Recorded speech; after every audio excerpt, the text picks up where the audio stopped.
Notre second invité est avec nous en plateau, François Claveroli. Bonjour. Bonjour. Et merci d'être venu sur le plateau de d'LCI Midi. Vous êtes le président de la Fédération protestante de France. Pourquoi êtes-vous là pour parler du pape François qui a posé le pied en fin de matinée à Malmö en Suède? C'est une visite très importante, hautement symbolique, puisque il s'apprête là-bas, François, à commémorer avec les protestants le 500e anniversaire de la réforme de Martin Luther. On va d'abord rappeler, si vous le voulez bien, François Claveroli, que l'acte de Martin Luther en 1517 a entraîné d'abord des décennies de guerre religieuse sanglante, mais en faisant quoi? Rappelez-nous ce qu'il a fait. Il a placardé quelque chose sur la porte d'une église. Avant de dire qu'il y a eu des conséquences dramatiques, il faut dire quel était le projet de Martin Luther. C'était de réformer l'Église d'Occident. Et ce projet n'a pas réussi puisque finalement l'Église catholique a excommunié Martin Luther, qui est donc parti, qui a dû quitter cette Église, et pour finalement proposer une alternative au christianisme occidental. Et ça a été la création de ces églises issues de la réforme. Il dénonçait une forme de commerce au sein de l'Église catholique. On achetait sa place au paradis, on achetait le pardon. Alors c'était ça, mais c'était surtout l'idée qu'il dénonçait le fait que l'Église s'arroge le droit d'avoir quelque chose à faire dans la gestion finalement des âmes et du salut. Alors que ce soit avec des monnaies sonnantes et trébuchantes, c'est une chose, mais c'était l'idée au fond que l'Église n'avait pas ce rôle d'après sa lecture et sa compréhension de l'Évangile. L'Église est là pour témoigner, pour être celle qui proclame l'Évangile. Elle n'est pas là pour gérer les biens sacrés et les âmes des humains.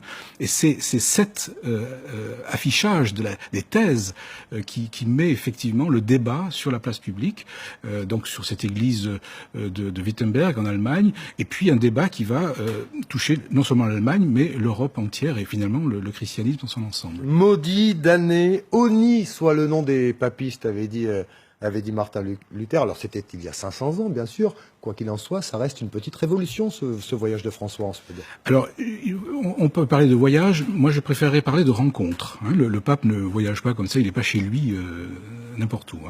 Il est invité par la Fédération luthérienne mondiale. Et oui, il faut le rappeler parce qu'en France, on a une vision très verticale de la chose. Et puis, on aime beaucoup cette figure papale, quelle qu'elle soit. Ce que je veux dire, c'est que il est invité par la Fédération luthérienne mondiale, par son président, l'évêque Monim Yunan, et puis il est reçu par l'archevêque de Suède, Antje Gelleken, qui est donc une femme archevêque luthérienne de cette église de Suède. Et c'est un geste symbolique qu'une rencontre puisse avoir lieu 500 ans après ce commencement de la réforme de l'église. C'est très important d'un point de vue œcuménique. Est-ce que pour autant les protestants et les catholiques vont communier ensemble demain? Nous l'espérons.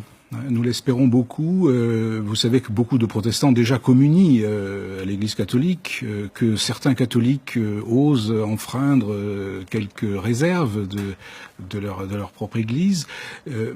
L'enjeu n'est pas tellement seulement là. Oui. L'enjeu, c'est aussi d'arriver à ce que l'enseignement de Martin Luther puisse recevoir une forme quand même de reconnaissance, de légitimité, parce que cet enseignement était fondamentalement enraciné dans le message de l'Évangile.